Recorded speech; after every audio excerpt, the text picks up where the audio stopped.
Absolument. Ils l'avaient fait en fait durant la guerre des 12 jours, les dernières heures en fait, juste avant l'application du cessez-le-feu. Et ça avait fait pas mal effectivement de victimes côté israélien. Et là, ils retentent le coup.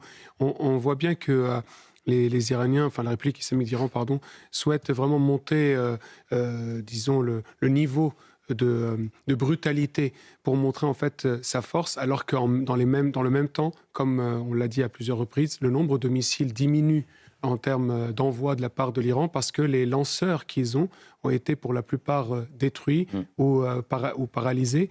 Et donc, ils essayent par d'autres moyens de faire du mal à Israël, mais pas qu'à Israël, aussi aux pays arabes du Golfe, maintenant en ciblant de manière plus stratégique des, des, euh, des infrastructures vitales comme les unités de dessalement de l'eau dans plusieurs États du Golfe et également toutes les infrastructures énergétiques dans ces pays.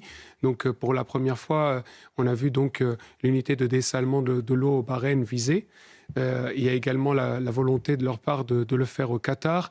Et vous voyez, si vous attaquez des pays qui sont en réalité des pays désertiques euh, au niveau de l'eau, vous êtes en fait en train de les mettre à genoux.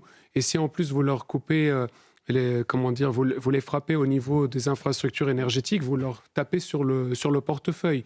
Et si en plus, ce qui s'est passé, vous frappez sur les fonds d'investissement de ces pays arabes du Golfe, donc les fonds souverains, alors là, vous tapez sur les réserves financières qu'ils ont. Donc vous voyez que les Iraniens sont passés à une nouvelle phase, une phase stratégique.